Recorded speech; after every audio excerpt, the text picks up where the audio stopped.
At school, when Timmy and his friends are hearing Mr. Bickles talk about a school play, Timmy thinks it is boring until Mr. Bickles says that Trixie is acting the play. At home, Timmy is practicing his singing. Unfortunately, Timmy's singing is so horrible that it breaks Cosmo and Wanda's fishbowl. Wanda questions Timmy's horrible voice since Timmy is normally a good singer. Timmy explains that it's probably due to Trixie being in the play, so he's nervous and that can make his voice horrible. Not sure what to do, Timmy then watches TV and he sees Chip Skylark singing so great that it repairs Cosmo and Wanda's broken fishbowl. Timmy then wishes to have Chip Skylark's voice and gets an enjoyable voice.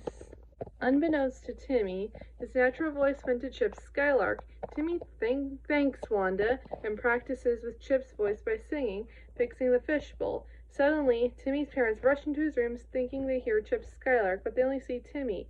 Timmy's parents then become depressed, thinking that what they heard was just Timmy. After they leave, Mrs. Turner questions why she couldn't have given birth to Chip Skylark. At school, Mr. Bickles and Trixie cannot find anybody to participate in the musical until Timmy comes and sings. His voice is so wonderful that it repairs the broken picture.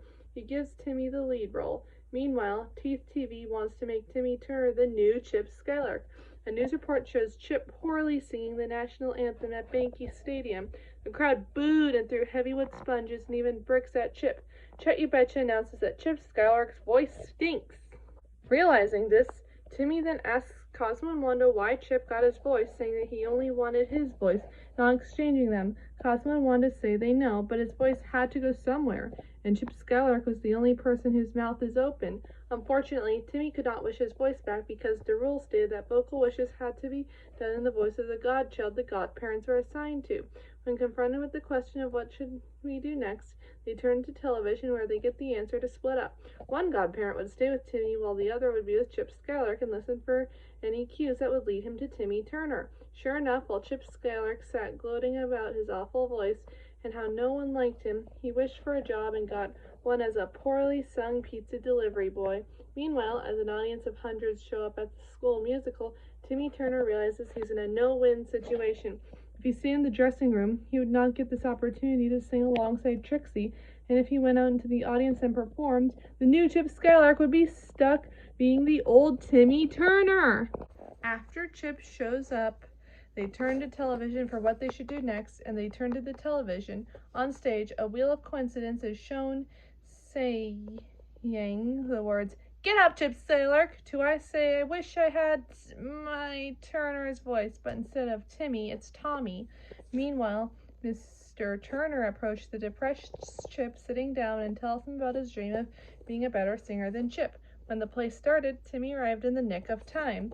Trixie, tied up in a chair, was excited for his arrival until Timmy Turner decides to recite the Pledge of Allegiance and do what the TV said. After Chip repeated Timmy saying, "I wish I had Timmy Turner's voice," the wish was granted as the voices were put back where they belong. Chip starts to sing Find Your Voice as it being the finale for the play. Everybody's overjoyed, except Trixie, as she glares at Timmy for having Chip upstaging her.